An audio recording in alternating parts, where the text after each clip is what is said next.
والسلام على سيدنا محمد وعلى آله وأصحابه أجمعين. عن عائشة رضي الله تعالى عنها قالت: قال رسول الله صلى الله عليه وسلم يوما: يا عائش، هذا جبرائيل يقرئك السلام. فقلت: عليه السلام ورحمة الله وبركاته. اللہ کے نبی کی صلی اللہ علیہ وسلم کی زندگی کا وہ پہلو جس کا تعلق گھریلو زندگی سے ہے، ازواجی زندگی سے ہے، اس کا تذکرہ چل رہا تھا. آپ علیہ الصلوۃ والسلام کی گھریلو زندگی انتہائی خوشگوار، انتہائی محبت بھری، اعلیٰ درجے کا آپس کا اعتماد، خوبصورت آپس میں ایک دوسرے کے لیے ہمدردی اور خیر خواہی کے جذبات. گھر کیا تھا؟ جنت تھا. اور گھر کی جنت جو بنتی ہے وہ اچھے ساز و سامان سے نہیں بنتی.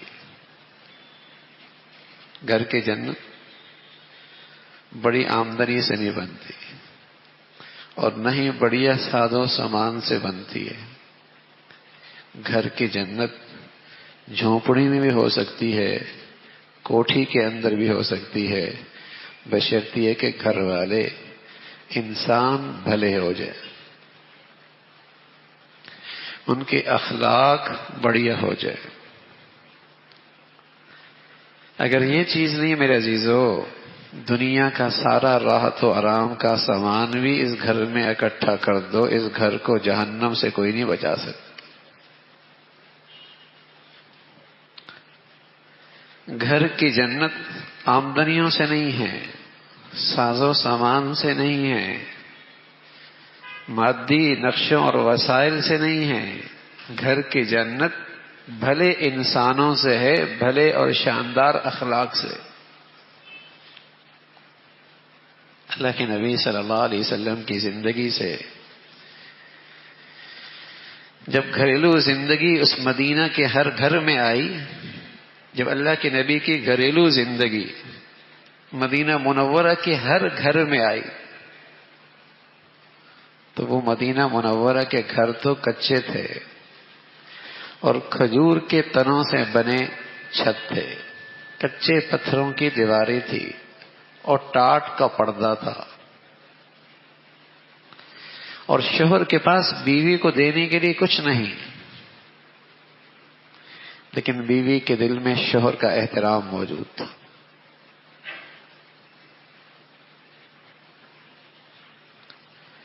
اور بیوی کے پاس اپنا حسن نکھارنے کے لیے کچھ نہیں، لیکن اسے اپنے شوہر کی آنکھوں کی وفا نصیب تھی.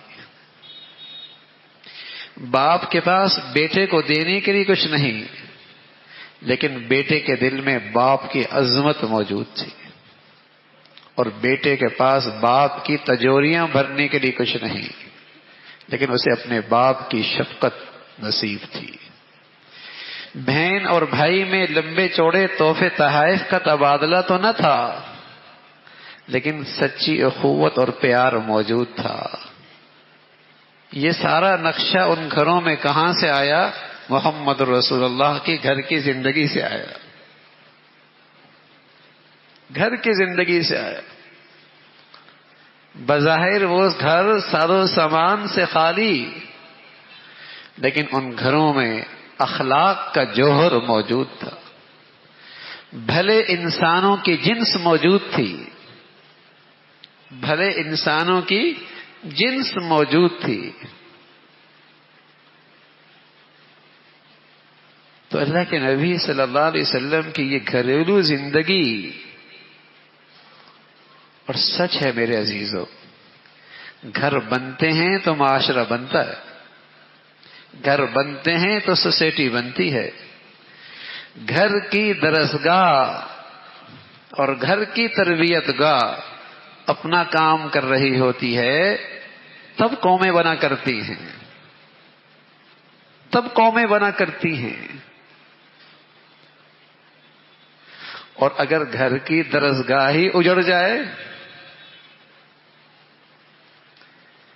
پہلی تربیت گاہ ہی فساد زدہ ہو جائے، بتائیے پھر نئی نسل کی تربیت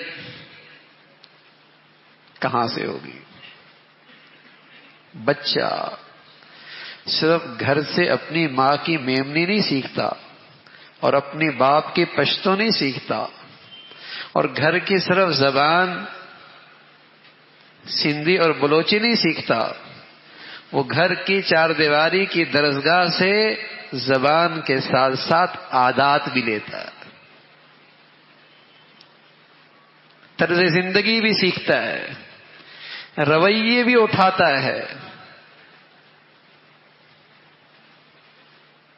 وہ تو درسگاہ ہے، تربیت گاہ ہے، وہ سیکھتا ہے، عادات اسی عمر میں بنتی ہیں۔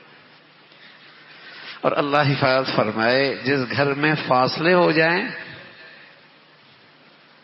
پھر اس گھر کی اولاد کا اللہ ہی حافظ ہے۔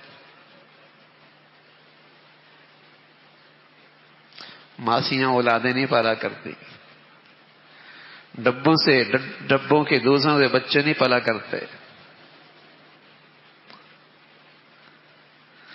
اولاد کو ماں باپ کی شفقتیں اور ماں باپ کی خوبصورت زندگی، اس سے بچوں کی تربیت ہوا کرتی۔ تو پہلی درسگاہ ہے، تو رسول کریم صلی اللہ علیہ وسلم کی گھریلو زندگی یہ جنت بھری، وہاں آپس کا محبت بھرا ماحول۔ حضرت عائشہ فرماتی ہیں کہ اللہ کے نبی صلی اللہ علیہ وسلم کبھی مجھ سے عائشہ نہیں کہتے تھے، عائش کہتے تھے، پیار سے مختصر سا نام لیتے تھے۔ کبھی پیار میں کہتے حمیرہ، خوبصورت سرخ حمیرہ، اس نام سے مجھے بلایا کرتے تھے۔ اب ہمارے موبائلوں میں وہ میسج بہت مقبول ہوتا ہے جس میں اس صنف پر اور اس عورت پر کوئی طنز ہو کہ زندگی بھر کی میری غلطی ہو گئی، عمر بھر کی مصیبت ہو گئی، کوئی ایسا لطیفہ، کوئی ایسا میسج جس میں اس کی مصیبت اور پریشانی کا پہلو اجاگر کیا جائے تو وہ بڑا مقبول ہوتا ہے۔ ایسے نام، ایسے لطیفے بڑے مقبول ہوتے ہیں ہمارے معاشرے میں کہ میری زندگی بھر کی ایک ہی غلطی ہے، اور وہ غلطی کیا ہوتی ہے؟ تو رسول کریم صلی اللہ علیہ وسلم یوں محبتوں کو بڑھایا کرتے تھے، اس لیے کہ جب محبتیں پتلی ہو جائے نا تو عیب موٹے ہو جایا کرتے، اور جب محبتیں بڑھیا ہوں تو بڑے بڑے عیب بھی اپنی حیثیت کھو بیٹھتے ہیں۔ محبتیں پتلی ہو جائیں، معمولی بات بھی بڑا عیب لگتا ہے، بڑی خامی لگتی ہے، اور محبتیں بڑھیا ہوں تو بس اوقات عیب ہنر بن جاتے، بس اوقات عیب ہنر بن جاتے ہیں۔ محبت عجیب چیز ہے، عیب بھی، کمزوریاں بھی ہنر بن جاتی ہیں۔ کوئی حرام محبت میں مبتلا ہو اور ماں باپ اس بچی کی کمزوریاں بتاتے رہیں تو وہ انہی کو خوبیاں گنتا ہے، اور اگر حلال محبت ہو جائے، ازواجی رشتے میں یہ محبت ہو جائے، کون ایسا ہے جو بالکل خامیوں سے پاک ہو؟ پرفیکٹ کوئی نہیں، ایک اللہ کے نبی ہیں، بس ایک اللہ کے نبی ہیں۔ اللہ کے نبی صلی اللہ علیہ وسلم نے گھریلو زندگی میں محبتوں کو پروان چڑھایا، وہ زندگی سکھائی جس سے محبتیں بڑھتی چلی جائیں۔ کمیاں ہوں گی، کچھ کمزوریاں ہر ایک میں ہیں، لیکن جب محبت بڑھیا ہوگی تو ان خامیوں کی، کمزوریوں کی کوئی حیثیت نہیں رہے گی۔ کوئی حیثیت نہیں رہے گی.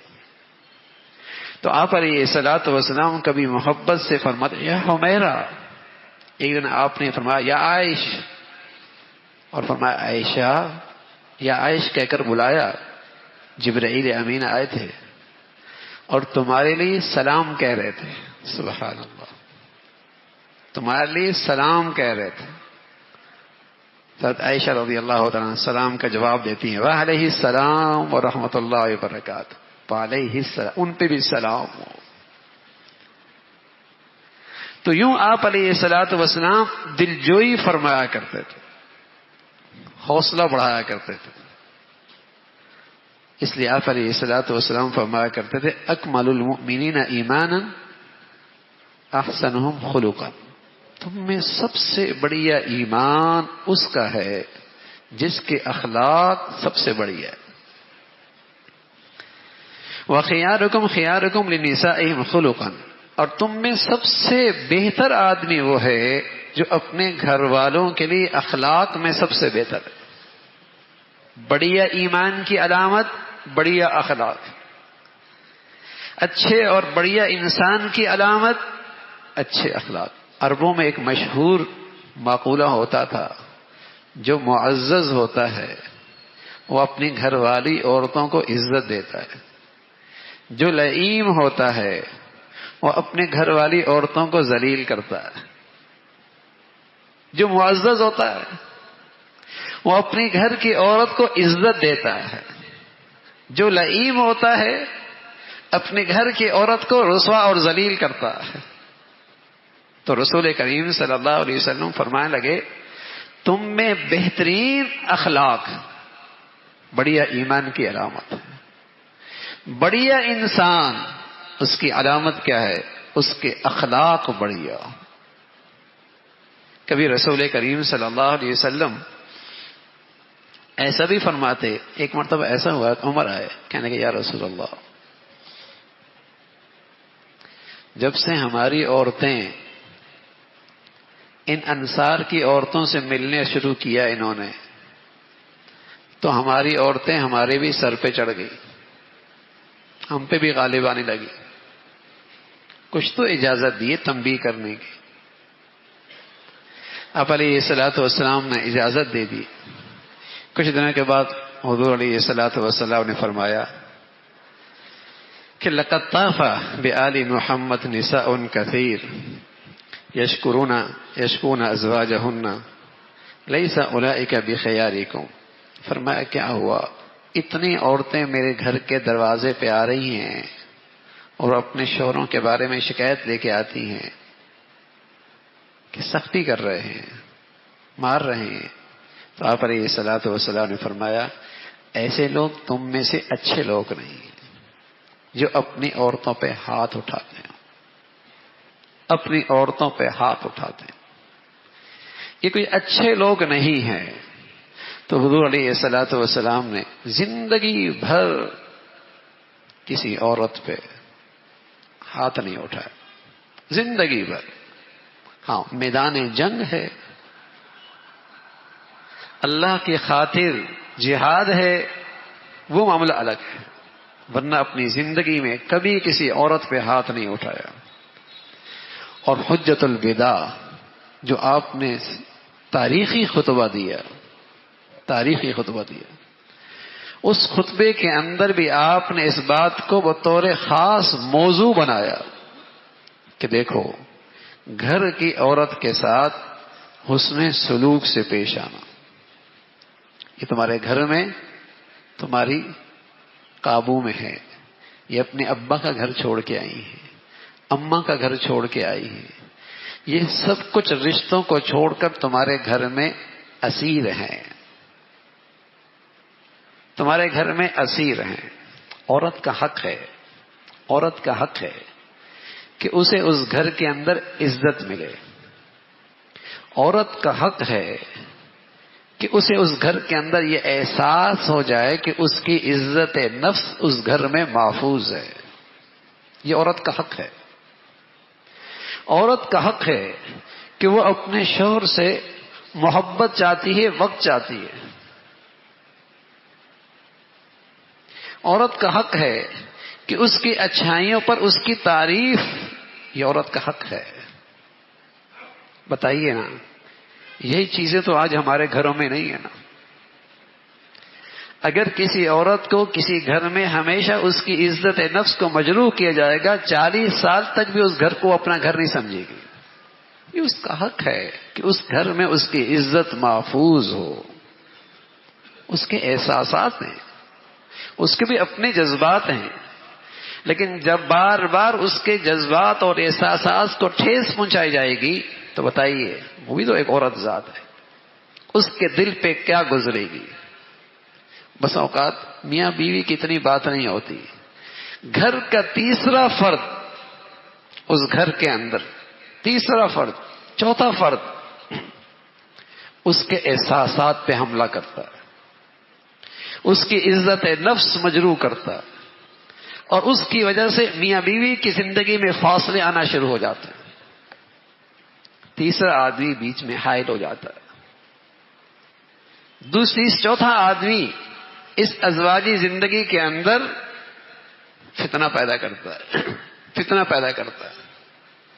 حالانکہ میاں بیوی کی زندگی ایسی تھی کہ لباس اور جسم میں جہاں فاصلہ نہیں ہے، میاں بیوی کی زندگی میں آپس میں کوئی فاصلہ نہیں ہونی چاہیے. خلوت، جلوت، ہر ایک چیز میاں بیوی کے سامنے ایک دوسرے کے سامنے ہوتی ہے. تیسرا آدمی بیچ میں کیوں حائل ہو رہا؟ اس زندگی میں تیسرا آدمی کیوں حائل ہے؟ تو بس اوقات یہ فاصلے بڑھنے لگتے ہیں.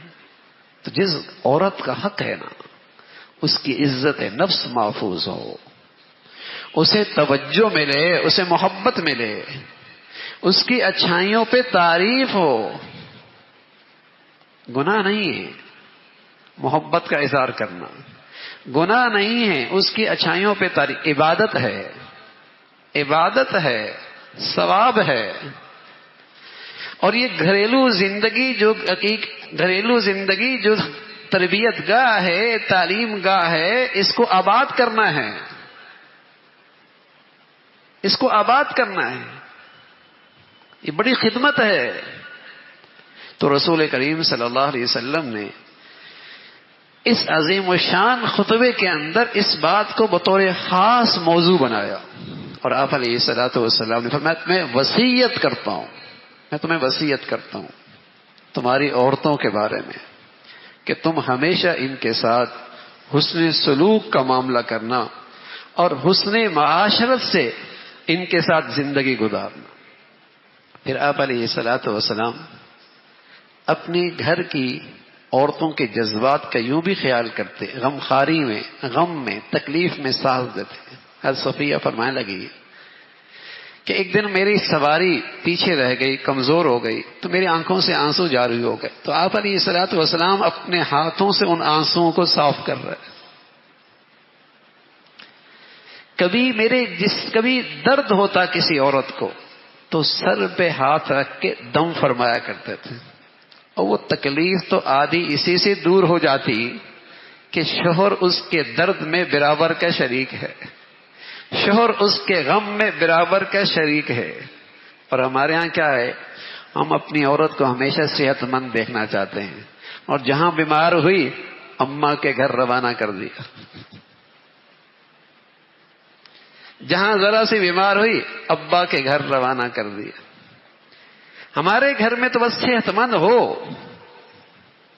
کیا ظلم ہے یہ، کیا زیادتی ہے. بتائیے محبتیں پروان چڑھیں گی یا دل پھٹیں گے آپس میں؟ کہ میں جب تک اس کے لیے راحت کا باعث بنوں، میں اس گھر میں جہاں ذرا سی مجھے تکلیف اور بیماری آئی، اس کی نظریں ہی اٹھ گئی، اس کی توجہ ہی ختم ہو گئی. اماں کے گھر چلے جاؤ، ابا کے گھر چلے جاؤ، صحت مند ہو کے آنا.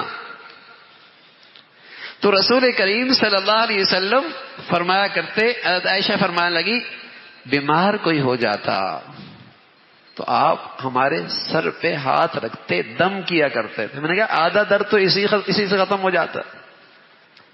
یہ آپ کے غمخواری کا انداز تھا. محبتیں پروان چڑھیں گی. میرے عزیزو، رمضان تربیت کا مہینہ ہے. رمضان مسلمانی کی تازگی کا مہینہ ہے. زندگی کے جہاں جہاں ڈیمیج ہے نا دین کے لحاظ سے، جہاں جہاں زندگی میں دین کے لحاظ سے ڈیمیج ہے، خرابی ہے، اس سارے فساد کو ختم کرنا رمضان اس لیے آیا ہے. رمضان اس لیے آیا ہے. یہ اخلاقی زندگی، یہ معاشرتی زندگی، یہ گھریلو زندگی، یہ ازواجی زندگی، اللہ کرے یہ رمضان ہمارے ازواجی اور گھریلو زندگی کے اندر بھی خوبصورتی چھوڑ کے جائے، محبتیں چھوڑ کے جائے، اخلاق چھوڑ کے جائے، خوبصورت ازواجی زندگی چھوڑ کے جائے. عورت تعریف کی بھوکا ہوا کرتی ہے. عورت جب بھی شکار ہوتی ہے، جب بھی کسی کا شکار ہوتی ہے، تعریف کرتا ہے کوئی اس کی، تعریف کرتا ہے اس کی، تعریف کی بھوکا ہوتی ہے. آپ اس کی تعریف کریں، سب کچھ کرا سکتے ہیں آپ اس سے. لیکن فتنے باز اس کی تعریف کر کے اسے فتنے میں ڈال دیتے ہیں. اور حلال رشتوں میں زبان پہ کبھی تعریف آتی نہیں.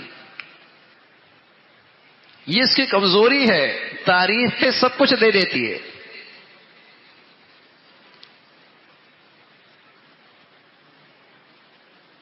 تو اس کی تعریف کر کے جو اس کا حق ہے، اس سے رسول کریم صلی اللہ علیہ وسلم نے محبتیں بڑھائیں اور ازواجی زندگی، گھریلو زندگی کا ماحول خوشگوار کیا، خوشگوار کیا.